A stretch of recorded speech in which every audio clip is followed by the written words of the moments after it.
انت عارفه البدايه بتاعتي اه طبعا. ايه بقى؟ انا نوريان ايوه، ودي قعدة نسوان. واحد اثنين ثلاثة أربعة. خلينا نبدا قعده النهارده. انا نوريان ودي. قعدة نسوان. انا مبسوطه بجد، حقيقي مبسوطه انك هتكوني ضيفه في قعده نسوان. ويا حبيبتي جماعه مدام اميره سالم صاحبه جمالي واناقتي وشياكتي. انتي زي القمر. لا انا انتي زي بجد القمر. اكتر واحده باجيلها في الطوارئ لو مسافره قبل ما اسافر بساعتين او عندي انتي حاجه. أمورة. تاني يوم بسرعه اول ما بدخل تتخض بيا، اقول لها معلش انا لسه مخلصه شغل ومحتاجه اعمل وشي ضروري او احنا محتاجه حالات اعمل. الطوارئ، احنا ايوه، بالنسبة لكم حالات اكتر الطوارئ. واحده بتنقذني. وبقالي تقريبا 3 سنين معاكي من 2023. فلا يعني انا المكان هنا اصحابي، وانتي صاحبتي اكتر من اي حاجه. حبيبي اتشرفت ودايما بيكي يا قمر. لما بدخل كده تساليني هتعملي ايه. ايوه. انا شبعانة قعدة نسوان. زهقت. بس هي بتبقى احلى قعدة، بجد. مش هننكر على الله. اه لا تبقى قعدة تحسي ان فيها شوية دردشة، مم. رخامة على بعض، نجيب سيرة الناس، ودي عملت ايه، فيها صفيان كده ان انا جايه عايزه افك، مم. جايه عايزه احكي على اللي جوايا، وبالاخص ان انت ما تعرفنيش، فاما احكي انا مش خايفه، مش مرعوبه، مم. الا اذا لو حد جاي معاكي يعرفك، فتحسي ان في رعب في القعده.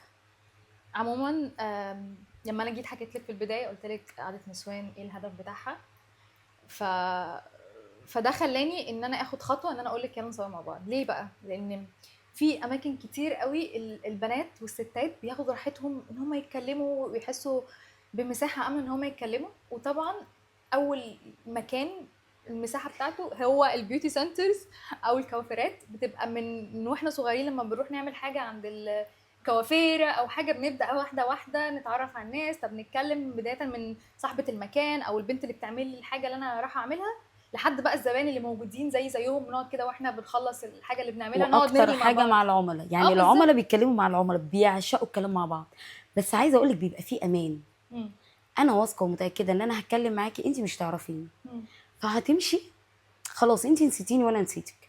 بعكس لما بنكون صحاب، مم. الامان بقى مش موجود الايام دي، مفهوم. وده حقهم. حقيقي. باللي احنا بنشوفه لا هو حقهم.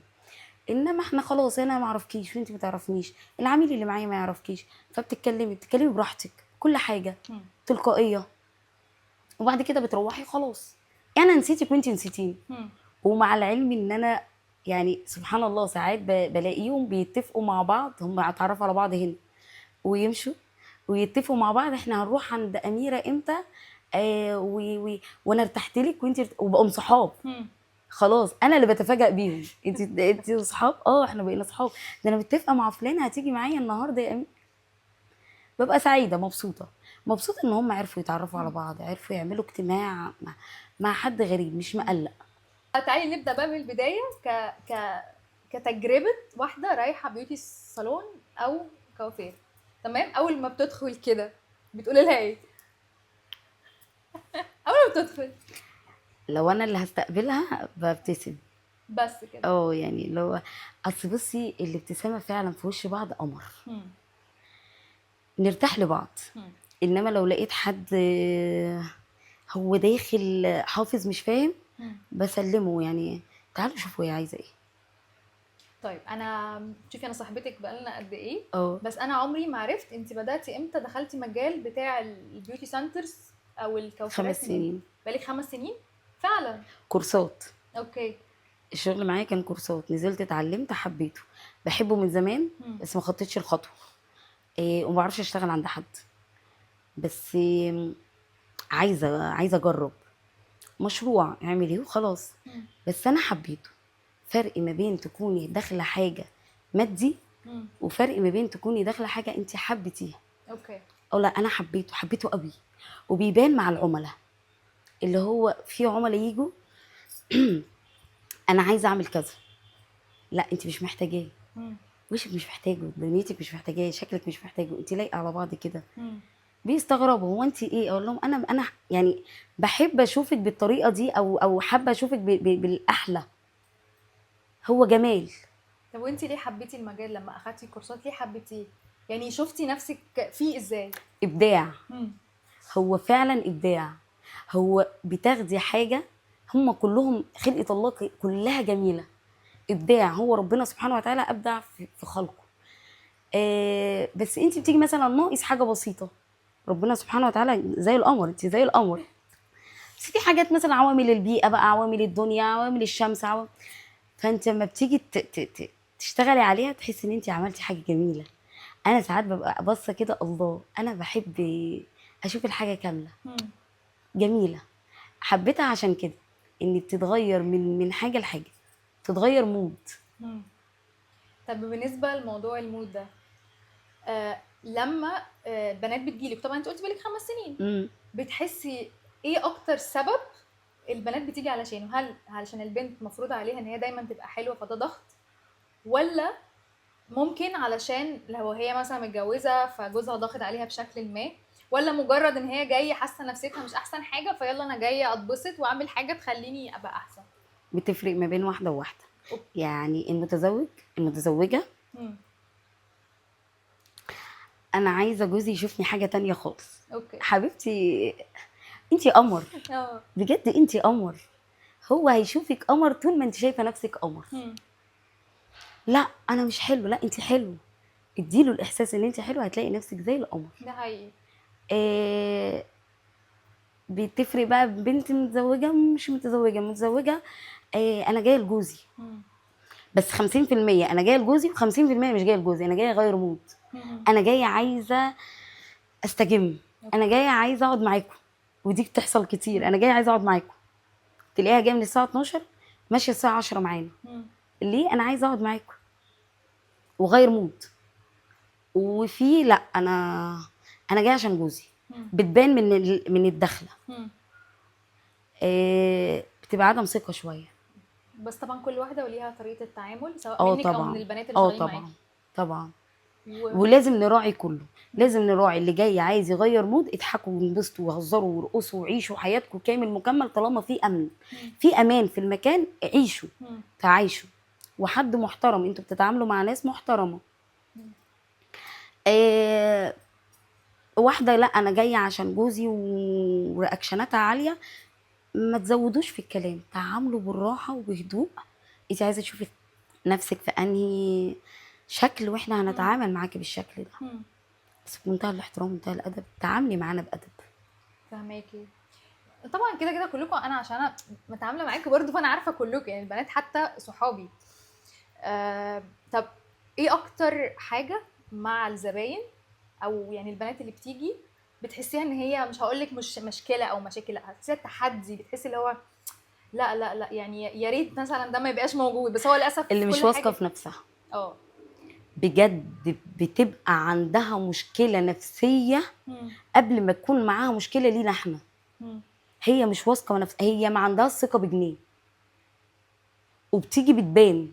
عارفه اللي هو من القعده بمجرد دخولها انتوا هتعملوا فيا، هنعمل فيكي ايه؟ انت جايه عارفه انت عايزه تعملي ايه.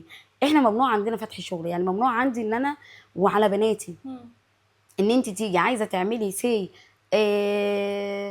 استشوار وليس، واجي بعد كده اقول لك لا طب ما تعملي تنظيف، اعملي مش عارف، لا ممنوع.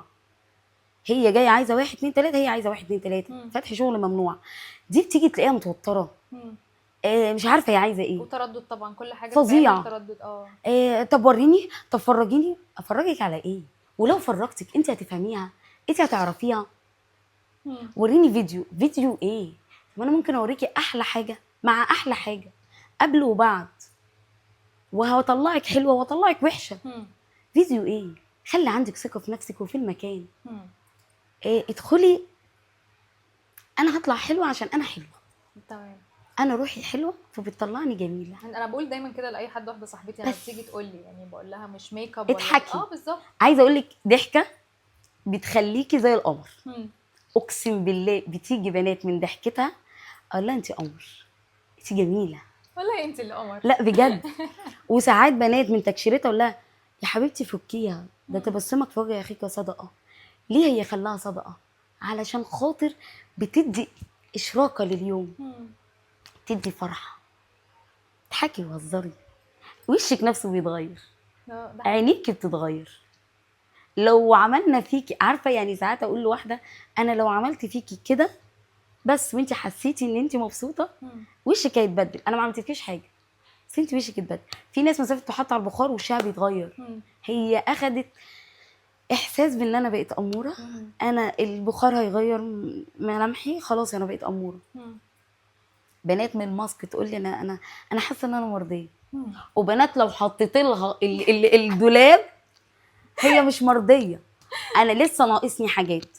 وناس تمسك لك دي اللي مش واثقه في نفسها اللي هي ماسكه لك الاعلان، عملت 1 2 3 حافظ مش فاهم، انت عارفه ان دي حافظ مش فاهم، 1 2 3 انا خطوات، انا ممكن امشي لك على خطوات 1 2 3 4 بس انت فاهمه يعني ايه 12 خطوه؟ يعني لو فتحت لك البخار هو خطوه، لو عملت كذا هو خطوه. فهماكي. بس خليكي في النتيجه، بصي على النتيجه، تعالي وانت عايزه نتيجه، مش أنا عايزه فاهمك. اجي ارخم. لا هم بيبقوا غالبا بيبقوا اللي هم زي ما انت قلتي اللي مش واثقين في نفسهم، او اللي هي اول مره تعمل فهي مش فاهمه بس اللي بتعمل اول مره دي هي جايه قايله لك انا ناصحه مم. وبتبقي عارفاها وتبصي لها وتضحكي، هي عرفتي انت عايزه وعايزه خلصتي يلا بقى نشتغل ولا ايه؟ وبعد كده بيبقى الجو لذيذ. هي شويه ثقه في النفس دي بتفرق معانا قوي قوي قوي. ساعات كنت بقول ان جوازاتكم مش مدياكوا الثقه فانتوا جايين تطلعوها علينا، وبتبان بتبان في ان هي لا انا عوامل السنين غيريها في ساعه، مش انا مش ساحره. طب اهتمي في البيت، لا ما عنديش وقت. طب انت ما عندكيش وقت، انا عندي وقت. انا انت ما عندكيش وقت تعملي كل يوم روتين انا هعمله لك في ساعه؟ يا جماعه تبقى مشكله فعلا قوي. بس برضو بتفرق في الثقه بجد. بتجيلي ناس سمرة قوي بس انا اموره، وفعلا هي اموره، وناس بيضه قوي وبتحط ميك اب كتير. بس عامه هي ملهاش علاقه بسمار ولا جمال ولا انا لون بقول لك يعني خالص. بصي انا بيفرق عارفه. ان احنا بنقول السمار أيوة والبياض. ايوه هي ما بقول لك يعني ممكن واحده تبقى بيضه وتبقى ما عندهاش ثقه في نفسها، بتبقى تيجي بقول لك وحاطه عايزه ميك اب وعايزه اوفر، تفتيح امسحي مش لي عارف ايه. احنا بنقعد يجي ربع ساعه بنمسح بس في الميك اب عشان اعمل تنظيف. طب انت جايه تعملي تنظيف بشره حاطه ميك اب ليه؟ علشان ما ينفعش امشي في الشارع ليه؟ انت قمر. وتمسحي تلاقي قمر. فعلا بتلاقي ناس اموره. في بنات تيجي تقول لك انا مش عايزه ميك اب كتير، انا بحس ان تقاطيعي جميله. دي فعلا فعلا فعلا تحسي ان انت مش بتغيري حاجه من ملامحها، ده انت ممكن بتعذبي ملامحها لو حطيتي لها شويه روج. ايوه ده حقيقي بجد. وفي ناس بتبقى حطيلي مش بالكم ومش بالشغل، انت عايزه ايه؟ انت في ايه؟ نفسيتك فيها ايه؟ في ناس بتبقى جايه فعلا انا مخنوقه فتلاقيها جايه جميله في الروح، انا عايزه اضحك مش عايزه اي حاجه، ما تعمليش معايا حاجه ضحكيني. فغيروا نفسيتها عادي مع ان هي بتعمل شغل وبتعمل خدمات، بس ما تكشروش في وشها، ترخموش على بعض قدامها، تهزروش هزار يجرح مشاعرها. وفي ناس تقعدي تعملي لهم قد كده هي مش متقبله اي حاجه. الثقه بتفرق قوي، وحصلت معانا مشاكل كتير بسبب الثقه كتير. ايه ايه دي ايه دي انت لو عملتيها مش لحد بيوتي سنتر، بلاش تخصص تجميل، انت لو عملتيها للسوبر ماركت هيحدفك بالبسكوت بجد. يعني سوبر ماركت لو انت داخله تجيبي طلباتك انت احتياجك انت، هو ما بيفرضش عليكي اي حاجه. لو قعدتي هيحدفك باكل بسكوت وهيطردك بره السوبر ماركت. فما بالك احنا. لا انا شفتها كتير. انا كزبونه ببقى قاعده جنبي زبونه واحس ان هي متردده، انا بتوتر اللي هو ايه ده في ايه، اللي هو اهدي يعني خلاص يعني. وبتوترنا احنا. ايوه وبنبقى حاسين ان يعني. مهما قعدنا نعمل معاكي انت مش مرضيه ومش هتتراضي، فبناخدها قصيرها. بييجوا يقولوا لي البنات العميله دي مش هتتراضى، فبدخل لها عندك حل من الاثنين، لا اما تقولي انت عايزه ايه وهنمشي على خطواتك بالنص، لا اما نريح بعضينا، دوري على حد تاني غيري. بس وده احسن ليكم وليها بتريحني طبعا. بتريحني كتير. هو يعني وكمان كتر خير اصلا البنات، ان انا بشوف ان هم لو ممكن واحده تزعق لهم او تتعامل باسلوب مش احسن حاجه او كده، بحيث ان هم بيحطوا مشاعرهم في لا ثلاجه. ممنوع عندي. ما انا بقول لك يعني لو حتى ساعات كده بتحس انت اللي قدامك مش راضي مهما انت عملتي له هو مش راضي، بس لا البنات بشوفهم بيهدوا ويحطوا يعني مشاعرهم واعصابهم في ثلاجه. وينادوني. طب تمام تعالي بقى شوفي عشان ايه، علشان احنا ايه، احنا تمام، احنا بنشوف شغلنا دلوقتي وانا مش عايز اكل عيشي. ايوه بتوتريهم. ايوه بتوتريهم وبتحسيهم ان انا مش هعرف اعمل لك اللي انت عايزاه. زي ما بيجي لك ناس عارفه يعني ايه عوامل السنين تغيريها في ساعه. لا فاهمك. يعني ايه مفهوم. انا مش ساحره، انا بني ادمه زيكم. ناس تجي لك سمره بيضيني، انا مش ربنا اداكي ده، انا مش ما زي ربنا. ما قلتي موضوع ثقه ملهاش علاقه خالص باي حاجه، هي لو واثقه بنفسها مهما كانت ايه بيقولوا بره ان ممكن ان احنا نفتح، لا ما تلعبوش في حاجه مش عياده تجميل. مش في الجينات. يعني روحوا عياده بيروحوا تجميل بيرجعوا بقى، متدمرين، ولا روحوا عياده جلديه وتصرفوا يعني. بيرجعوا متدمرين. ايوه هو الموضوع كله عقليه يعني. بس هي عقليه. تنظيف بشره يعني معنى كده ان انت هتخليني بيضه، لا انا مش بلعب في الكولاجين بتاع الجسم يا حبيبتي، ده بتاعك انت.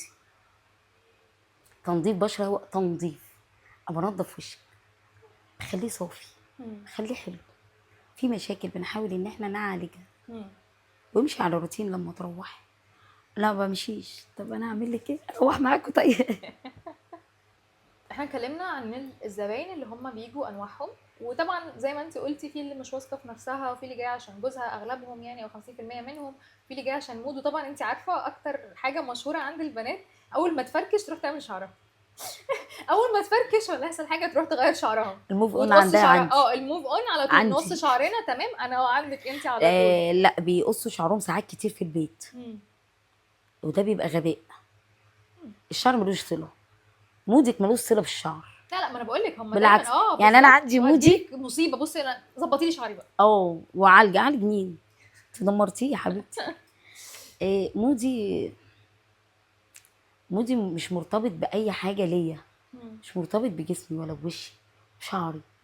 انت ممكن تيجي تركبي مثلا فيك مع لاشز، انت تغير مودك. زودي حاجه، مش تقصي حاجه، مش تقللي من كيانك. عشان في حاجات لو اتشالت احنا مش هنعرف نرجعها، انما اللي حطيناه زياده ممكن نشيله.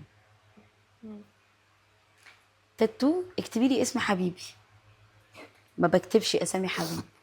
كنت الاول شغاله في التاتو، دلوقتي بطلت خالص. بس اما كنت شغاله فيه اكتبي لي اسم حبيبي، لا اكتبي لي اسم جوزي، لا. ليه؟ عشان انا عارفه ان الستات هوائيه. النهارده بحبه بكره بكرهه، فتعالي شيلوهولي. ده كتير. وانا برفض رفض تام، لاني عارفه بييجوا النهارده انا حبيبي، بكره انا وهو مش متفقين مع بعض، بعده اصل هو صالحني، اصل شويه يا اميره، اصلي خلاص عرفتكم حفظتكم خلاص. فامنعي احسن، ارفضي احسن. طيب احنا هوائيين قوي انا عارفه وعندنا مشكله. بنيجي البيوتي سنتر بيبقى مثلا 40-50% متفقين ان احنا هنروح بيوتي سنتر علشان خاطر جوه ذاتنا وحشه. هم قاعدين يعني الرجاله ده الرجاله ده الرجاله ده الرجاله ده الرجاله دي وانتي تقعدي انا بحب اتفرج. بعد كده اقول لهم طب امال انتوا جايين ليه؟ انتوا جايين عشانه؟ لا انا جاي لنفسي. لا انت مش جايه لنفسك، انت جايه عشان هو قال لك روحي. مش عيب على فكره، دي حاجه حلوه. واهتمامه بان هو يبقى واخد باله من تفاصيلك دي حاجه اجمل. وليه بتنكريه؟ ليه نعيب في حاجه انت جايه ليه؟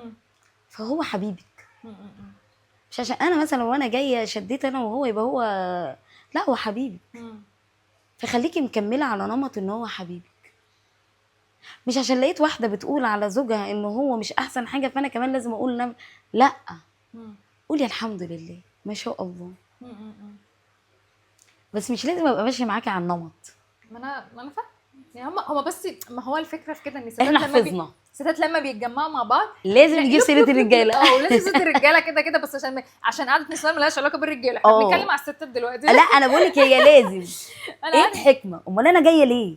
ما انا فاهماكي، يعني انا فاهمه وباجي وبسمع كل ده، خصوصا ان انا مش متجوزه، فلما بقعد وسط ناس متجوزين اللي هو، ولا هو مثلا واحده بتعمل لي الضوافر، ولا واحده بتعمل لي وشي، ولا واحده بتعمل لي حاجه وانا سامعه اللي هو تمام، اللي هو باخد نصايح كده فاهمه للمستقبل لما اتجوز. بس ما بس مش بتفق. انت كصاحبه مكان طبعا بتسمعي كتير كل يوم قصص مختلفه قمر وحاجات كتير قمر. مختلفه واسرار مختلفه لكذا زبونه. اه هل بتحس ان ده، لا دي حاجه ممكن تشجعك انت، يعني حاجه ملهمه ليكي وممكن لما تسمعي حاجه تضيف لك، ولا بتحسي ان في اخر اليوم بطاقتك مسحوبه وان انت سمعتي كتير قوي خلال اليوم؟ لا عادي، اما بسمع انا مم. من النوع اللي بحب اسمعك لانك انت عايزه تتفضفضي، مم. فانت فضفضتي. مم. انا بنسى، مم. ومسافه ما تيجي تكلميني في حاجه انا بسمعك عشان انت جايه تفضفضي، جايه تغيري مودك، مم. واسمعك وسمعتك خلاص انا لازم انسى. مم. لازم انسى عشان مش من حقي مم.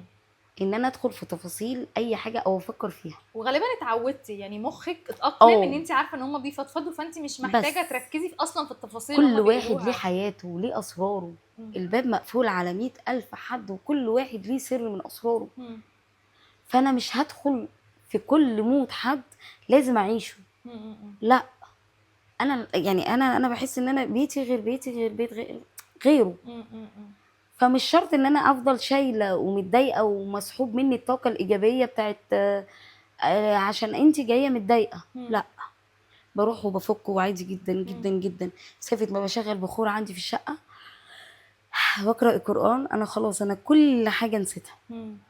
لو جيتي سالتيني عليها تاني يوم اقول لك والله مش فاكره، الا اذا حاجه تخص السنتر، مم. هو ده اللي ممكن يسحب مني الطاقه بتاعتي. مم.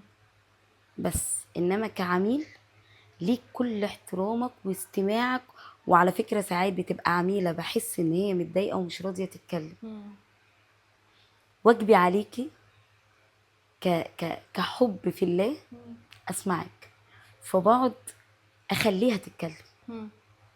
اقعد اقول لها على فكره انا مستمعه جيده بجد ودي كتير، مم.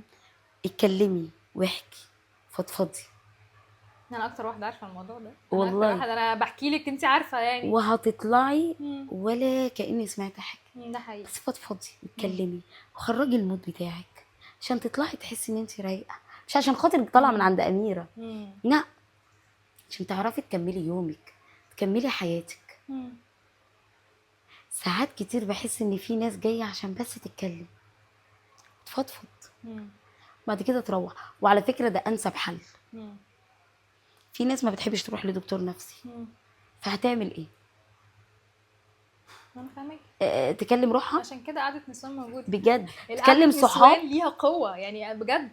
تكلم صحاب لا، او يعني انا اتضريت من الصحاب كتير بس فبلاش. مم. اما بتيجي تتكلم هنا خلاص انت عارفه ان انت مش عارفه فعلا مم. فعلا، وبقعد اقول لهم اتكلموا بجد بجد بجد، انا ببقى فرحانه وانا سامعاكم، مم. مش بتشيلوني هم. مم. في بنات تقعد تقول لي طب انت اتضايقتي عشان ولا لا، انا هنسى مم. تقلقيش، مم. بس انت فضفضتي ده انت حقيقي. طلعتي اللي جواك. وممكن انصحك نصيحه لوجه الله غير صاحبك لما ينصحك النصيحه، مم. غير حبيبك لما ينصحك النصيحه، انا حد خارجي مم. فالنصيحه بيني وبينك هي كامله، مم. ما اعرفش تفاصيل حياتك، هي انا بس اللي انا كامله، سمعته هقول لك هي عليه. النصيحه لوجه الله. مم. صاحبك صاحبتك اختك حبيبك خطيبك مامتك باباكي ممكن ينصحوكي نصيحه اللي هو ايه، انا حابه اشوفك ازاي. مم.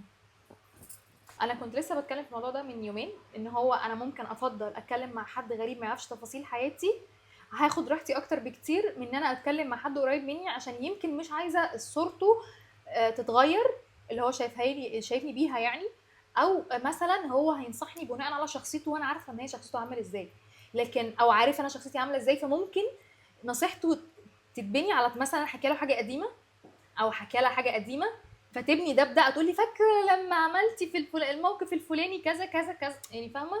لكن لما بحكي لحد ما يعرفنيش ولا يعرف تجاربي الاولانيه ولا يعرف اي حاجه، فلما بحكي له هو فعلا زي ما قلتي هي نصيحه لمجرد الموقف، انا عايزه بس رايي في الموقف ده، مش عايزه حد يعرف اللي هو يعني يبني حكم بناء على اللي انا حكيه قبل كده. يعني ساعات مثلا في ناس بتدخل مواقف قديمه انا حكيتها لك في نفس الموقف اللي بحكيه لك، انا مش عايزه ده. بصي، اما بيكون حد من بناتي فانا ببقى عارفه شخصيته، فما بتيجي تحكي لي موقف بقول لها انا عارفه شخصيتك وعارفه انت تقولي ايه وما تقوليش ايه، ورد فعلك بيبقى قوي في ايه وما بيبقاش قوي في ايه، فبنصحها لوجه الله الكريم. اما بتكون عميله بحب استمع قوي قوي قوي قوي قوي قوي لحد ما تخلص كل جواها، بستشف هي ايه وشخصيتها عامله ازاي. وساعات اقول لها اخر ما تيجي ماشيه هتلاقي النصيحه الصح. ليه؟ ببقى مخلياها قاعده قصادي فتره طويله فعارفه شخصيتها، بكون شخصيتها شويه شويه، مش هقول لك 100%. فلما باجي اقول لها النصيحه بقول لها بناء كذا، وقبل ما بقول لك النصيحه بكون قايله لك انا عشت الفتره دي، فهنصحك النصيحه اللي انا كنت نفسي حد ينصحها لي في الفتره ده دي. مهم جدا. ولازم احط نفسي مكانها، لازم واشوف لو انا هعمل ايه وهيبقى رد فعلي ايه ورد فعل الناس اللي حواليا ايه، فبناء عليه بنبدا نتكلم. دلوقتي احنا اتكلمنا على الستات اللي جايه عشان جوزها والبنات اللي جايه تغير مود او متضايقه، في بقى ان بتوين الانسات والمتجوزات اللي في بكره النص. هبقى متزوجه. اللي في النص اللي هم خلاص مش هيبقوا بنات اني مور، ولا الست اللي لسه ما يعني ما دخلوش عيش الزوجيه، العرايس. احلى بنات بجد بعشقهم. احكي لي بقى تجاربك مع العرايس، بعشقهم. باكج العروسه عامله ايه معاكي؟ منزله لهم اقل سعر علشان خاطر انا عارفه ان هم بيوصلوا لتحت الصفر، فعلا لتحت الصفر، ونفسهم يعملوا كل حاجه، نفسهم يحسوا ان هم جايين تغيير. هل العرايس انواع؟ اه احكي لي كده عرايس انواع ازاي؟ برضه عروسه عايزه كل حاجه، وعروسه انا مش عارفه انا عايزه ايه او المفروض اعمل ايه، بس انا جايه مستسلمه لك ونفسي ان انت يعني ايه تعملي لي اي حاجه، يعني تشوفي انت ايه الصح ليه. وعروسه لا كده، عارفه انت الاسلوب ده اللي هو تقعدي تتفرجي عليها، هي خلصتي بس انا بحبهم. ايوه ففي كل الاحوال عشان انا بحبهم متقبله اي رياكشن ليهم. حرام، هم جايين من ضغط عصبي وضغط نفسي وضغط بيت، وطبعا داخلين على ضغط تاني خالص، وداخلين على مرحله هم مش عارفينها.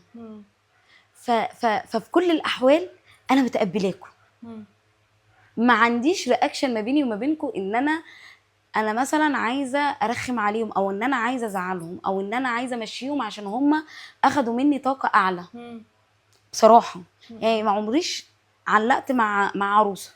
على فكره دي حاجه مهمه في الموضوع اللي انت قلتيه ده، اللي مش عايزه تمشيهم او عايزه تكروتيهم زي ما لا. اتقال، علشان هي دي اول مره غالبا هتبقى عروسه، يعني بيبقى قليل قوي اللي هي لو واحده مثلا دي الجوازه الثانيه ليها او كده تبقاش متوتره نفس التوتر الجوازه الاولى. بس العرايس انا بشوفهم لما بكون موجوده هم دي تقريبا هيبقى اول مره يبقى عروسه، انا لازم احسسك بامان تام. اكيد انت عارفه يعني ايه ان انت اول حد تيجي تديله امان من بعد بابا وماما. انا اول حد ممكن اسلم لك نفسي واقول لك انا تحت امرك من بعد بابا وماما. فالموضوع بالنسبه لهم بيبقى قلق، لازم اتحمل قلقك، توترك، خوفك، اعتراضك، عدم ثقتك، كل حاجه، ولازم انصحك طبعا، ولازم نقعد مع بعض ونتكلم. انت عارفه في حاجه مهمه بخصوص العرايس، ان هم اللي انت تقولي اللي هم عاوزين يعملوا كل حاجه، في ان هم عاوزين برضو هم هيبقوا في جو مختلف تماما، فهم عايزين يبقوا حلوين قوي ويبهروا شيلي لي شريك الجلد الحياه. وحطي لي جلد جديد. لا بيبقوا عايزين يبهروا شريك الحياه. لازم بقى تلعبي في الثقه الاول. يعني من اول التليفون، من اول ما بتكلمني في التليفون ابقى معاها واحده واحده. الو انا عروسه، بقول لها تحت امرك، لو حد متزوج او انا زبونه عندك او انا عميله عندك او انا حد بجيلك او اي قلبي فيه ايه واموريني. بس العروسه لا، انا تحت امرها فعلا. وطبعا تقعد تسالك اسئله كتير، طب هعمل ايه، عادي، ياخد قد ايه، واتقبل وانا زعلان، انا ضايقت حضرتك، لا يا حبيبتي انا مستمعه معاكي لحد اخر لحظه. لان احنا لازم نبني الثقه اللي ما بيننا وما بين بعض من التليفون من قبل ما تجيلي. فاهماكي. لو ما بنيتهاش مش هتيجي. دي حاجه. طب لو انا عايزه اعمل كذا، ندور على انهي الاصح. من التليفون بندور على انهي الاحسن. طب في عرايس بيبقوا اصلا اغلب الخدمات عاملينها قبل كده فبيبقى عندهم خبره، في عرايس بيبقوا لسه اول مره يجربوا. دول اللي بحبهم. هل طب بيبقى في مشاكل مثلا هما ممكن يعني تعمل حاجه وتضرب معاها في حاجه تانية؟ تضرب بمعنى يعني مثلا تعمل صبغه شعر فشعرها ما يلقطش فيبقى عندها يعني متضايقه، او مثلا لا احنا جسمها بنبقى عنده حساسية متفقين او حاجه. بنبقى متفقين على كل حاجه. وهل بتساليها قبلها عندك حساسيه، عندك حاجه؟ لا بس انا ببقى متفقه معاها بان انت عايزه ايه. عايزه كذا، طب تعالي نشوف هتنفع معاكي ولا لا. نفعتش معاكي خلاص خليكي صريحه معايا ان مش هتنفع معاكي فانت ترفضيها. عايزاها اعمليها بره، ما عنديش مانع. بس ان انت تبقي قايله اميره وحشه او حسبي الله ونعم الوكيل او اميره بوظت لي حاجه او اميره سمعت كلامي ليه، دي انا ما بحبهاش. كتير برفض شغل، كتير كتير كتير برفض شغل، مش لاني خايبه عن الشغل، بس لاني انا شايفه ان هو ما ينفعش معاكي. تجيليش شعرك متقطع وتقولي لي اعملي لي بلوند. بلوند مين؟ هتاخديه من على الارض طبعا. ساعات مثلا تجي لي عروسه خطوبه اعملي لي الوانات فاتحه قوي، اقول لها طب لو احنا عملنا في الخطوبه الوانات فاتحه نيجي في الجواز هنعمل ايه؟ هفتح اعلى من الفاتح ايه ولا غمق؟ وساعات اتفق معاها في الخطوبه هنعمل لون كذا، وفي الزفاف هنعمل لون كذا، وفي اولى جواز هنعمل لون كذا. فانت لازم تبقي مخططه معايا الالوانات، وبنعمل حساب الالوان اللون اللي هنعمله بعد كده عشان ما ندمروش باللون اللي قبليه، عشان بتبني فوق بعض. مظبوط. حلو قوي. ما تجيش تقولي يا عروسه اعمل احمر واسود، احنا دمرنا الشغل اللي بعد كده خلاص. احنا وقفنا على كده. هو بصي هو حاجه مهمه قوي طبعا. انت يعني بتاخدي بالك قوي من العرايس، لان برضو انت مش هتبقى عايزه تبقي ذكرى وحشه في يوم زي ده. يعني تخلي بقى بعد كل كام سنه تقول لك ده انا لما رحت للكوافير عملت لي. لا اما يعني بتجيلي عروسه وبالاخص لما بيكون عندي ميك اب، يعني العروسه هتطلع من عندي ميك اب اسيبك على راحتك قوي. ليه؟ لان هي ليله في العمر. فما تحسيش ان الليله دي ضاعت منك. وما يقولوا لي طب هي، اقول لهم هي ليلتها تفرح. ولو عايزه امسح لها الدنيا من اول وجديد ونشتغل من اول وجديد على حاجه تانية عشان هي شايفه انا معاكي. لازم تبقي طالعه وحاسه ان الليله فعلا زي ما انت ما متخيلاها. وبنفصل شغل افرحوا لها. تفضل ذكرى معايا انا رحت وعملت وفرحوا لي وزغرطوا لي وهيصوا لي ورقصوا لي. ايوه طبعا. لان انا احب اعيش الحياه دي، فاحب ان هي كمان تعيشها بجد. احنا بنبدا مع بعض زي ما بقولك من التليفون. اذا كانت عروسه هتاخد باكج العروسه ب 450، او عروسه هتعمل عروسه كامله بميك اب بلف طرحه بكله. ففي كل الاحوال انا معاكي من اول لحظه. بتيجي العروسه انا عايزه اغير جلدي، ما ينفعش اقول لها ايه وازاي وتعالي واعمل لك باكج مره واثنين وثلاثه و10 ونفتح. هي على اخرها بجد، هي على اخرها. وحتى لو مش على اخرها وجت دفعت كل دم قلبها ورجعت بعد كده ما لقيتش النتيجه اللي هي كانت منتظراها او متخيلها او اللي انت صورتها لها، يبقى انت بتكسري فرحتها.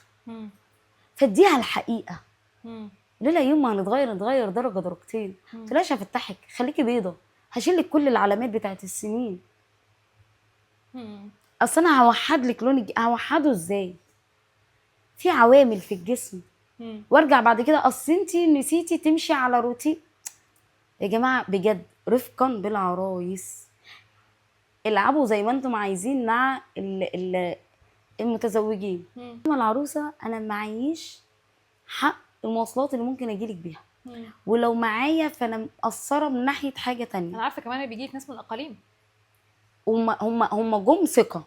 انا عارفه. يعني اقليم يعرف ان انا جيت ثقه، وبالاخص الناس اللي هم مثلا من البلاد بيبقى عشان اهاليهم يسفروهم، فبيبقى لازم هم عندهم ثقه عاليه قوي في اميره. لا اما حد قال لهم، لا اما من ريفيوهات، لا اما من ان انا ما بنزلش صور في صفحتي، فدي مديهم ثقه. دي اهم حاجه. بصي على فكره لما انا مره فاكره لما قلت لك مره اللي هو انت لازم توري شغلك ومش عارف ايه، ورحت انت رديتي قلتي لا الخصوصيه بتاعت العميل، ودي حاجه مهمه قوي ان اللي بتيجي هتحس بامان. ده حقها بالظبط، حقك يبقى ده شعرك انت حره فيه. انت تصوريه دي بتاعتك. بس ما تبعتهوليش، ولو بعتولي ما بنزلوش. ده افرض دي بتاعتي، وشك ده بتاعك، ده حقك مش حقي. ومهما كنت دافعه اجره، يعني حتى لو قلت اجيب موديلز واشتغل عليه، لا، احنا اكرم من كده. احنا كستات اكرم من كده. انت احلى حاجه عاملاها ان انت الماركتنج عندك بالكلام، يعني واحده بتقول لي واحده، واحده بتقول لي واحده، والريفيوهات اللي بتيجي عليكي ولا صور، ده عندي لا بالدنيا، محتاجه صور ولا محتاجه موديلز ولا محتاجه اي حاجه. ده عندي بالدنيا. تيجي تقولي لي انا مرتاحه. بصي، اكتر ناس بتتصل بيا تقول لي ابعتي لي صور، هي اكتر ناس لما بتيجي تقول لي انا فرحت ان انت ما بعتيليش الصور. لما بتيجي تقولي لي انا عايزه صور الميك اب بتاعك، اقول لك عينيا الاثنين، ابعتي لي صوت فويس بصوتك. ليه؟ عشان اطمن ان انت بنوته، مش اكتر ولا اقل، وابعت لك حقي من الشغل اللي انا مستأذنه منه، وبعد كده بمسحه. هو ليه؟ لان ده حقي وحق العميله، وحق ان هي مش اي حد يشوفها. لو راجل كلمني انا عايزه ابعت مراتي، لا يا استاذ، خليها مراتك هي اللي تكلمني، انا ماليش تعامل معاك، تعاملي معاها فيطمن. يجي رجاله لا احنا عايزين ندخل نشوف ايه تدخل مين.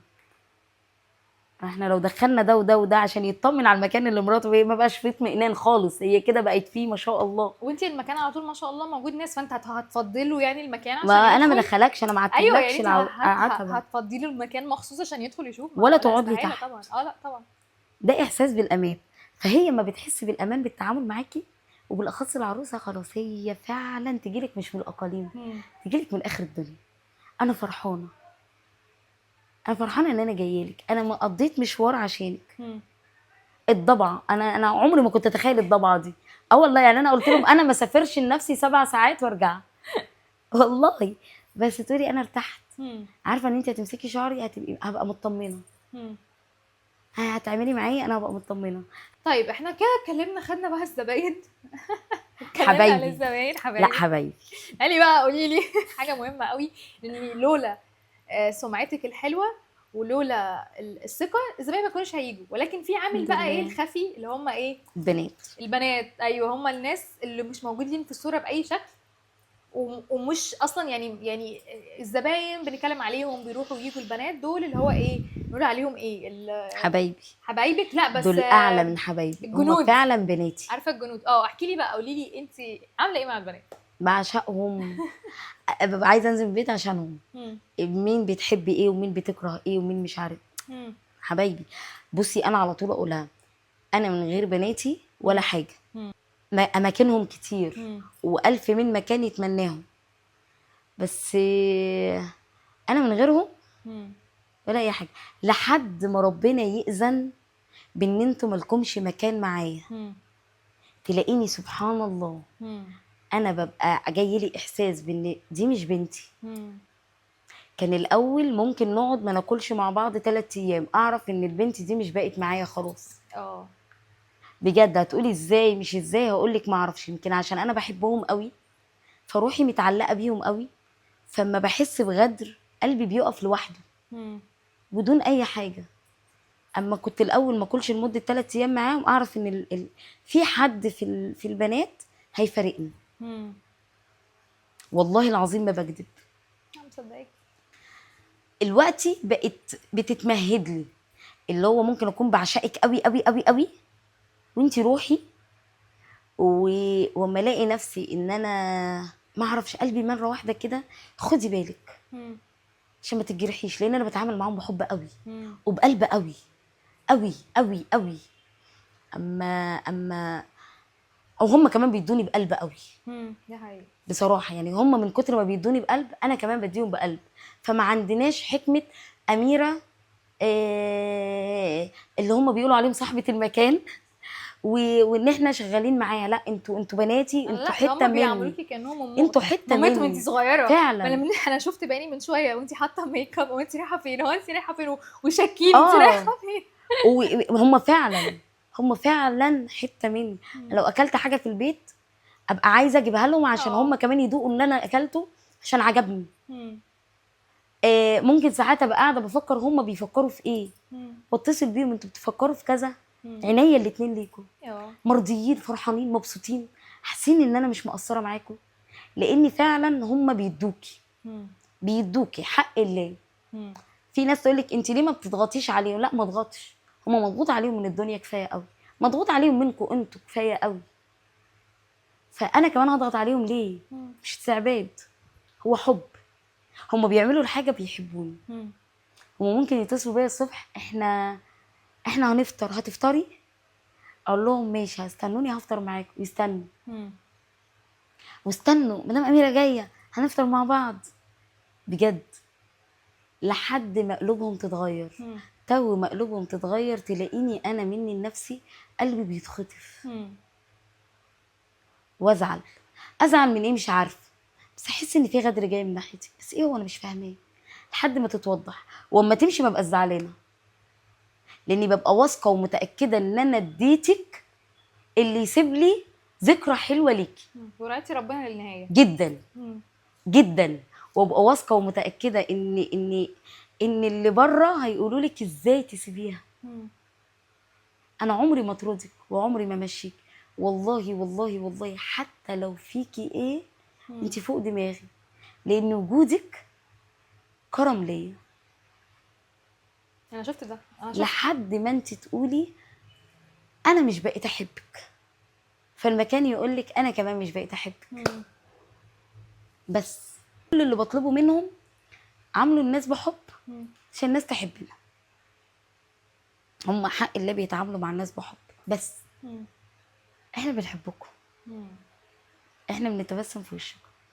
لذلك بناتي عندي حاجه كده، ممكن اهد الدنيا بسبب بنت، ودي بتحصل في العيد كتير كتير بسبب بنت.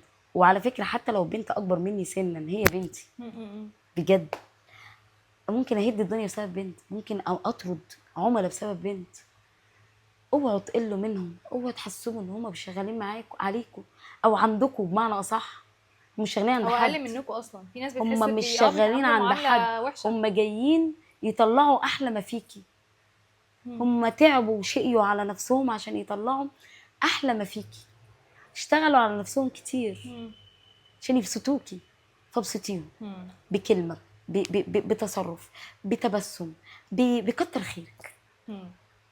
ده حقيقي بجد انا تعبتك، شكرا وتسلم ايدك. يعني دي في ناس ما بيقولوش، ما عندهمش اصلا كلمه شكرا انا دي. تعبتك دي بنقعد نقول لهم بجد انتي قمر، بجد. واحده تيجي تقول لها انا مبسوطه معاكي، انتي تسلم ايدك، يا لهوي، انت كانك اخدتي البنت من عالم وديتيها لعالم تاني خالص. هم مش طالبين منكم اكتر من هي كده. بتبقى طبطبه عشان الشغلانه فعلا صعبه قوي. انا متخيله جداً. الشغلانه صعبه قوي جدا، فتخيل شغلانه صعبه وانت كمان بتيجي تصعبيها عليها، لا. تعامل مع كل تفكير غير التاني، مع كل فئه غير التانيه، مع حد جايلك زي ما انت قلتي مثلا من بلاد، وحد جايلك من زايد، وحد جايلك من التجمع، وحد جايلك من الهرم، وحد جايلك من كنيسه، وحد جايلك من الطلبيه، وحد فئه، هي كل فئه غير التانيه. فان انا اعرف ادمج نفسي مع دي ودي ودي ودي ودي، هو واخد مني مجهود عصبي. فحاولي ان انت كمان تسهلي عليا المأموريه.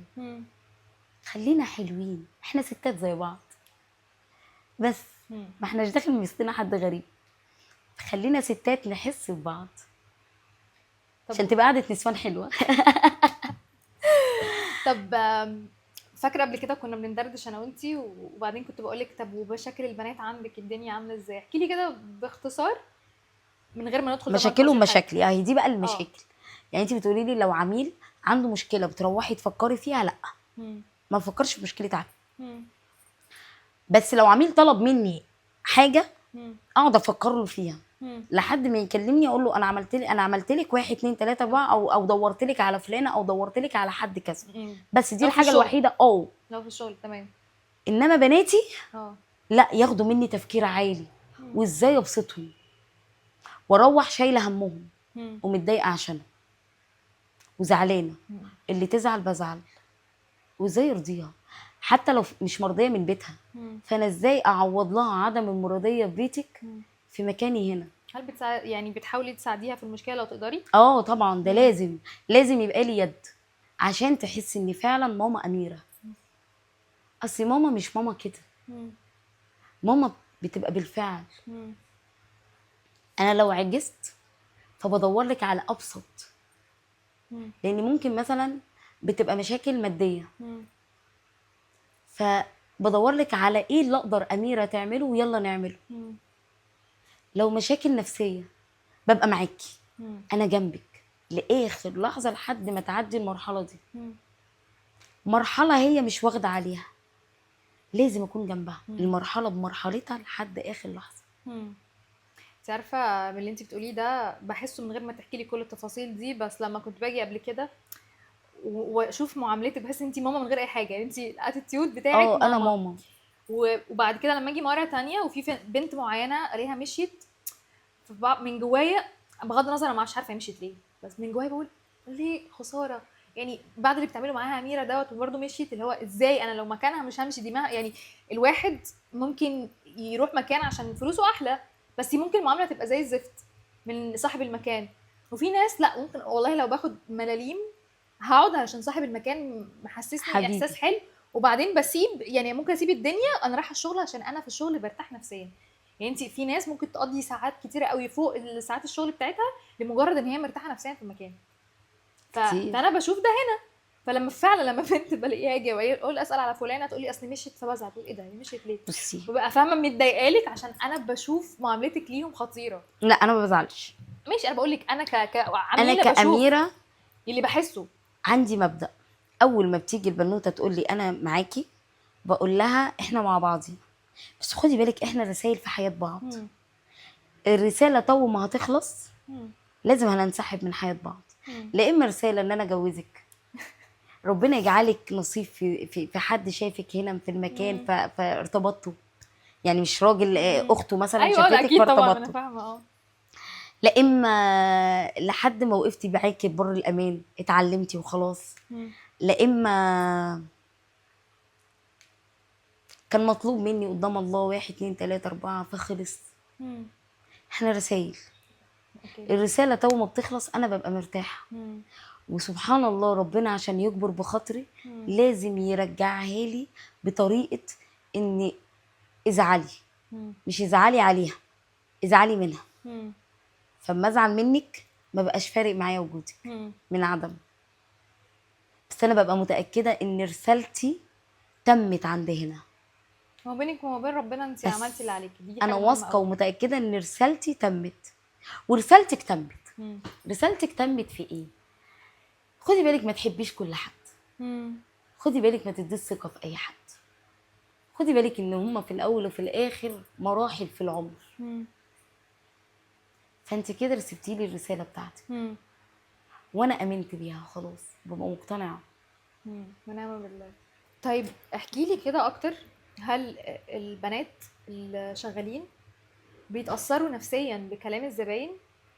دي نقطة. وتاني نقطة، هل الكلام كمان اللي يعني بيأثر عليهم ممكن يسمعوا نماذج جواز فلو واحدة مش متجوزة تخاف؟ بيتأثروا بكلام العملاء قوي. مم. يعني ممكن بنت بتحس ان هي تعبت معاكي قوي، مم. بس انت في الاخر شفتي ان هي ولا اي حاجة، مم. فبيتضايقوا ويزعلوا ويصعب عليهم. في بنات كانوا بيعيطوا مم. وما بشوف دموعهم بدخل انا ببقى مش شايفه العميله، مم. كتر ما انت بكيتي بنتي. مم. ازاي يعني جات لي الجرأة ان انت تبكي حد هو عملك، هو تعب. في عملاء يجوا بعد ما خلصوا الدنيا كلها، اصل انا بصي مش مبسوطه من حاجه. ليه يا حبيبتي؟ طب تعالي واحده واحده، ايه اللي مش مبسوطه منه؟ مم. بصي ايدي ما اتشالتش، ايدي طب دي تخليكي تضيعي 5 خدمات، تضيعي مجهود 5 بنات. مم. طب تعالي هي دي ممكن انا اللي اشيلها لك، اشتكي لي وقولي لي وانا اعمل لك اللي انت عايزاه كله. احنا بنقول يا جماعه اما تيجي شيك على نفسك، مم. انت قولي ايه اللي ناقصك وانا اعمله لك، او البنات تعملوا عادي. وبعد ما ده تخلصي شوفي حقك. وقولي لي لو في حاجة. ايوه ده أيوة أنا عارفة. حقك، زي ما انا طلبت حقي انت تطلبي حقك. أيوة. بس مش اللي هو انا انت مش اشتكيتي، لا انت ضيعتي مجهود. مم. يعني ما قلتيش للبنت عيدي لي على حاجه، بس انت ضيعتي مجهودهم كلهم. بيعيطوا بيتاثروا بيزعلوا ويقعدوا بالليل يقولوا انا ما قصرتش. اقول لهم انتوا زي الفل، انتوا زي العسل، انتوا جمال، عشان تعوضي لهم نفسيتهم تاني عشان يعرفوا بكره يكملوا معاكي. وانا مش فارق معايا اي كومنت هيضايقكم. المهم ان انتوا زي ما انتوا عسل، انتوا جمال. انت عارفه شغلهم كمان، انت عارفه كل عليكي واحده نور. وعارفه شخصيتها وعارفه هي بتعمل عليكي ايه، نور. فانت مش رايه عميله. بصي اما بتجيلي هو اللي عميله تقول لي فلانه قصرت في حاجه، اقول لها انا عارفه دي ممكن تاثر في الحاجه دي لانها مش بروفيشنال في الحاجه دي، بس هي بروفيشنال في حاجه اقوى. لما تيجي تقول لي فلانه قصرت في ديت، اقول لها لا، كدابه. وببقى عارفه ان هي كدابه. في عملاء وده عيب ومشكله، ان هي كل ما تقول لك الحاجه دي ما اتعملتليش حلو، فمتخيله ان هي هتاخد منك كفاءه اعلى، فانت تعيدي فتاخد منك اعلى. لا، لان انا لو ما لقيتش اللي انت اشتكيتي منه بالظبط انا بوقف، بقول لك اتفضلي فلوسك واتفضلي، انا مش عايزه اكمل معاكي. ليه؟ لان انت من اول لحظه انت عايزه تستنفذينا. طب اقول لك على حاجه، انا ساعات بقول لعملاء خدوا البنات معاكم تمسح لكم الشقه، من كتر ما انت عايزه تستنفذي البنت. ما انا دافعه بقى، انا عايزه اطلع كل، يعني اقعدي معايا ساعتين عادي. ليه تقعد معاكي ساعتين؟ ما هتديهولك في نص ساعه. بس اقعدي عيدي يا جماعه، احنا لينا درجات ولينا وقت ولينا مش وقت كشغل، بس مش مسموح ان انا اشتغل في المنطقه دي اكتر من عدد معين. اكتر من كده انا ببوظ الشغل من اوله لاخره. لا اعملي، لا مش اعملي. طالما جيتي المكان انت واثقه فيه يبقى لازم تثقي في شغله، فسيبي لنا نفسك. انما انا عايزاكي تيجي معايا تمسحي الشقه دي برفضها. بمناسبه دي قلتي حاجه مهمه دلوقتي وانا كنت هتكلم عليها بعدين، بس بما ان جبنا سيرتها، بمناسبه ان الزبائن بتيجي تقول لك انا دافعه بقى، يعني اعملي لي الخدمات، انت اصلا اسعارك يعني مش موجوده في السوق، بتعملي في نفسك كده ليه؟ زي ما قلنا العرايس جايبه اخرها. يعني انا عارفه ان سيبك من موضوع العرايس وهنرجع ما هو جايبه اخرها، بس انا ما ينفعش بقى اجي اقول لك انت عروسه فهعمل لك، فانت مش عروسه فانا هعمل لك. لا ملهاش علاقه. فخلاص احنا اكتفينا ان العروسه لازم تطلع كامله مكمله بكل خدماتها بنفس سعر ضعيف عشان هي ما معاهاش. ايوه انت احكي لي بقى بتعملي ايه في الموضوع ده؟ انت اسعارك ما بعملش والله، مش هقول اسعارك والله ما بعمل. وحشه، بس اسعارك يعني ما شاء الله متاحه للجميع. انا بقول، وانا بالنسبه لي انا شايفاها اقل اسعار في السوق. انا بقول اجي على نفسي وانتوا كمان تيجوا على نفسكم، بمعنى ما تقوليليش اشتغل برايفت، لا انا عايزه اخد اكبر عدد بحيث ان انا اقدر اوفي الحق الحاجه دي. لان انا فعلا فعلا فعلا المكسب بيبقى اقل اقل اقل من اي حد يتخيله. انا متاكده. يعني ممكن ناس تقول لك انا ببني بيوت، لا انا مش عارفه ابني بيت، مش عارفه. ابني بيتك ده مش داخل معايا خالص. عشان تجيبي حاجه لنفسك دي صعبه. عشان اقول لك ان انا اخر الشهر بيجي لي حاجه قويه، لا، بس بيجي لي فرحه قويه، بيجي لي رضا. انا عايزاكي تنبسطي، فانبساطي بحاول ان انا اقلمهولك. هتديني واديكي، هستفاد منك 20 جنيه، بس ما تضغطيش عليا. انا بعرف ازاي اخد النتيجه اللي انت عايزاها واللي انا عايزاها وبس. مش قولي لي حطي لي 10 ماسكات بال 275، هقول لك هجيبهم منين. مش تقولي لي لا انا بره بعمله 6 7 ماسكات. طب جيتي ليه؟ انت بره بتعملي كده، جيتي ليه؟ انت جايه وعارفه ان انت جايه باقل سعر واعلى خدمه واجمل بنات. انا عارفه، وده مهم جدا ان انت برضو بتهتمي براحه وسعاده العميل جدا. ولكن الاسعار بتاعتك انا عارفه ان انت بتعملي عشان الستات تبقى قادره تدفع وقادره تبقى تتجمل، بحيث انت بتعملي خدمه اللي هو انا عايزاكي تبقي حلوه فتعالي ادفعي اقل حاجه ممكنه. دي عقليتك صح؟ بس انا عايزه افهم منك، احكي لي كده نصيحتك او بتعمليها ازاي. الاسعار مع بص. مع الزباين اللي بيجوا كمان بيبقوا اساسا، يعني انتوا يعتبر اللي انتوا دافعينه ده انتوا ممكن تروحوا تجيبوا كوبايه قهوه ولا تروحوا تاكلوا وجبه وخلاص خلص، وبتعمل اقل من خدمات كيلو كتير اللحمه. قوي. اه والله. احنا بقينا دلوقتي اقل من كيلو اللحمه. وخدمات كتير قوي مع كمان البنات، يعني بنات طبعا الرزق بتاع ربنا، بس اقصد يعني انت ما شاء الله ده ضغط كمان على البنات، يعني انت العروض الناس قادره تدفعها والناس كتير بتجيلك، فبيبقى ما شاء الله ما شاء الله ما شاء الله زباين كتير، فده ضغط على البنات. بجانب ان الستات اصلا انت بتعملي انت ازاي؟ احكي لي سرك. لا هي دي والله ازاي بركه من بتهندلي عند كل ده الله. مع بعض؟ انا مش عايزه اكسب اوفر، انا تمام. عايزه مكسب يستر، مم. وعايزه اسمي، مم. عايزه الناس تبقى ماشيه تقول اميره سالم اميره سالم اميره، ودي بتحصل. يعني انا بيجي لي ناس في بيوتي سنتر يقول لي انا عرفتك من بيوتي سنتر عند فلان. ازاي؟ طب انتوا بتتكلموا عني هناك؟ اه احنا بنتكلم عنك هناك، ده واحده بتعمل كذا فقالت روحي الاميره بتعمل احسن من كده. يخرب بيكم، انتوا هو انا بتتكلموا جد؟ ناقصه؟ اه والله هو انا ناقصه؟ بتتكلموا جد فعلا. قعدة نسوان قعدة نسوان بتبقى قمر. انا عايزه كده، مم. عايزه تفضلوا تقولوا اسمي، مم. عايزه اما اموت تقولوا دي كانت حد فعلا بتعمل لينا. والله بجد المكسب على فكره اضعف مما اي حد يتخيل. مم.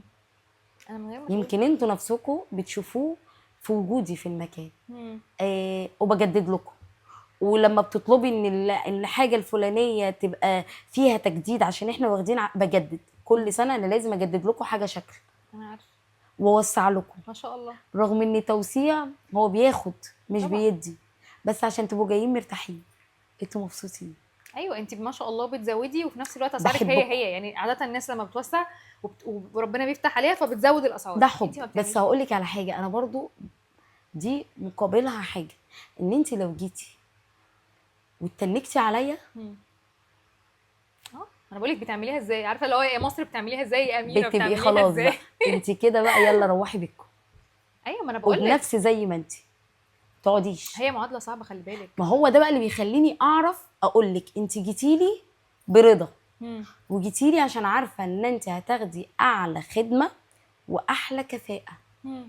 وسعر ضعيف ما يجيش حق نص كيلو اللحم. ايوه خدمه اعلى وسعر اقل، عايزه ايه تاني؟ فانت ومعامله زي الفل كده كده. وهتتنكي مم. على بناتي اللي هم تعبانين ولا علينا. روحي بره، مم. شوفي بره بيعملوا معاكم ايه. مم. الماسك بيعملوه لكم بكام؟ مم.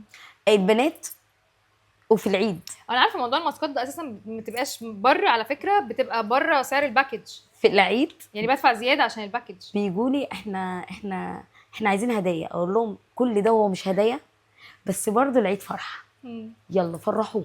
مم. اللي عايز حاجه اعملها له، مم. افرحوا مم. انبسطوا. على فكره ممكن تكوني هي انبساطك هي لحظه القعده هنا، وبتروحي الموال تاني خالص وحياه تانيه خالص. مم. فافرحوا وربنا هيجبر بخاطري انا عارفه، ويجبر بخاطر بناتي. انت جميله قوي والله، انت جميله وانا بحبك قوي. انت عارفه بره كل حاجه انا بحبك ايوه انا قوي. كمان بحبك قوي، انت طيب. حد جميل قوي قوي. حبيبه قلبي. طب يا ست الكل، احنا اتكلمنا على الزباين، اتكلمنا عن البنات حبايب قلبك، واتكلمنا على عروضك، واتكلمنا على اميره سالم بيوتي سنتر ككل. باقي حاجه واحده، اميره شخصيا. اميره شخصيا عامله ايه في وسط كل ده؟ زي العسل بجد. والله. مبسوطه، مبسوطه ومرضيه وفرحانه طول ما انتوا فرحانين. هقول لك حصل عميله جت بتشتم فيا من قبل ما اجي. وما بتعملش معاكي قبل كده؟ هي بتجيلي كل فتره كده، اه. وانا عارفه ان هي شغاله في بيوتي سنترات تانية، وبتجيلي الكلمه الطيبه صدقه. فانا عمري ما هعيب فيكي، بل بالعكس اطيب بخاطرك طالما انت دخلتي مكان.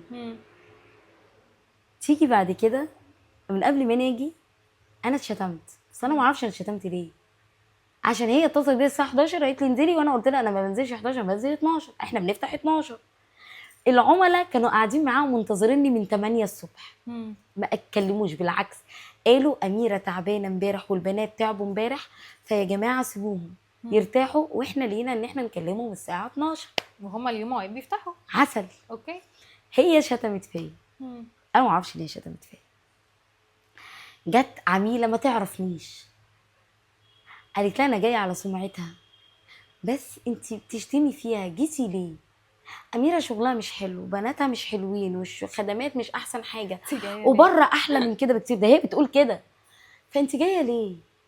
قالت لي انا جايه اعمل حاجات معينه. قلت لها ما تجيهاش، ما تعمليهاش، انا لو منك ما اعمليهاش. مم. وما تعرفنيش، مم. يعني العميله اللي بترد ما تعرفنيش. فانا جيت بشتغل مع العميله اللي بتشتمني، فهي عماله تحب فيا وتقول لي انا بعشقك يا اميره، انا بموت فيك يا اميره، انت يا اميره احلى حاجه في المكان، انت. فطبعا الكلمه الطيبه صدق، فقلت لها انا كمان بحبك، ربنا يكبر بخاطرك، ربنا يعزك، ربنا يوسعها عليكي، يفتحها في وشك بالخير، ويرزقك من حيث لا تحتاج. ده طبيعي، ده ردي في اي حد طبيعي. يتكلم معايا. كانت طالبه مني ان بنتها تشتغل معايا، وقلت لها عينيا الاتنين، باب المحل مفتوح لاي حد عايز يشتغل، مم. ده رزق الله. قامت العميله اتضايقت منها، ايه ده، هي بتحب في اميره ازاي؟ مم. لقيت عميله تانية جايه بتقول لي، هي سابتني ودخلت المكان التاني، فجايه بتقول لنا ما تشتغلوش وما تعملوش حاجه هنا. فدخلت بقول لها انت بتقولي ايه؟ مم. قالت لي ما قلتش حاجه. قلت لها انت قلتي؟ قالت لي لا ما قلتش. مش هننكر على الله ان انا رخمت عليها وبزياده قوي، مم. والعملاء رخموا معايا مم.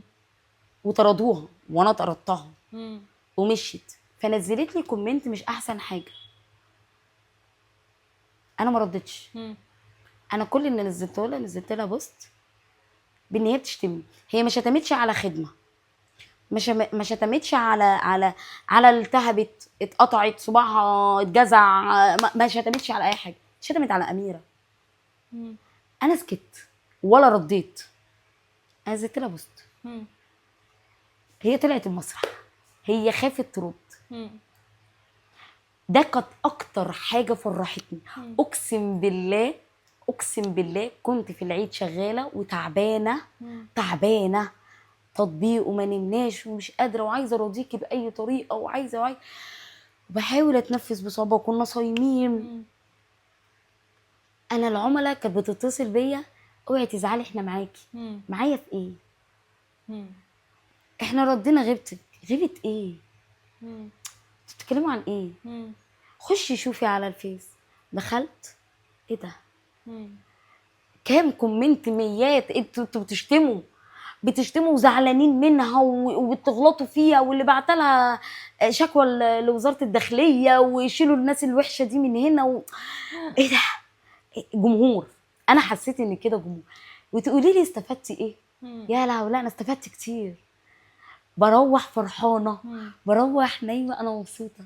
واحدة تقول لي انا مبسوطة بان انا اتعرفت عليكي، انت شلتي اليوم كله، مم. شلتي اي زعل، اي هم، اي شكوى. انا بروح اكلم مع ربنا عنك والله. مم. شوفي الكلمه فعلا طيبه، ربنا قالها صدقه، هي فعلا صدقه، مم. هي فعلا بتفرق معايا قوي. ابقى ماشيه في الشارع تقول لي انت اميره سالم، انت فرحتيني. مم. اما اروح حته تقول لي اي خدمه انت عايزاها قولي لي وانا اعملها لك. مم. ايه ده؟ هو انا يعني هحكي لك على حاجه وانت عارفه ومن غير، انا اكتر حاجه بتبسطني ان انا لما باجيلك وابقى مستعجله وبعد الشغل وانا بخلص شغل متاخر واقول لك الحقيني انا عندي حاجه بكره او مسافره بالليل وما لحقتش، وببقى اطلبك يعني لا انت اللي هتعملي، انت عارفه انا ما حدش بيلمس وشي غيرك وانا ما بثقش في وشي، انت عارفه انا كانت جايه وشي فيه مشاكل. انا بخاف من الموضوع ده. ايوه انا بقول لك انا وشي كان فيه مشاكل، انت الوحيده اللي خلاص انا بطلع من مش محتاجه احط ميك اب بقول الله لا انا وشي منور انا وشي جميل عشان انا بحبك انت تشتغلي.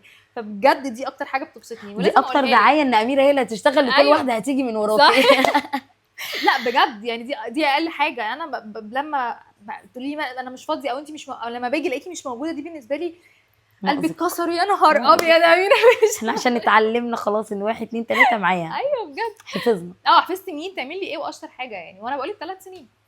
طب تعالي بقى ايه نلم بقى الدنيا دي وقولي لي لو حابه تنصحي نصيحه واحده يا ستي مش كتير، واحده بس للناس اللي عندهم بيوتي سنتر زي تقولي لهم ايه؟ بجد في دي انا فعلا معاكي. يا جماعه ما تستنفذوش حد. يا جماعه مش بقت تجاره. يا جماعه احنا فعلا بنحاول نطلع احلى حاجه في الناس. بلاش ندخل فيها تجاره. بلاش نبقى عايزين نصفي دمها قبل ما تتجوز، او قبل ما تروح لجوزها، او واحده جوزها جاي من الخليج، لا يلا دي معاها فلوس، لا بلاش بلاش بجد، بلاش بلاش بلاش. ابقى انا يعني خلي الكلمه بتاعتنا صدق.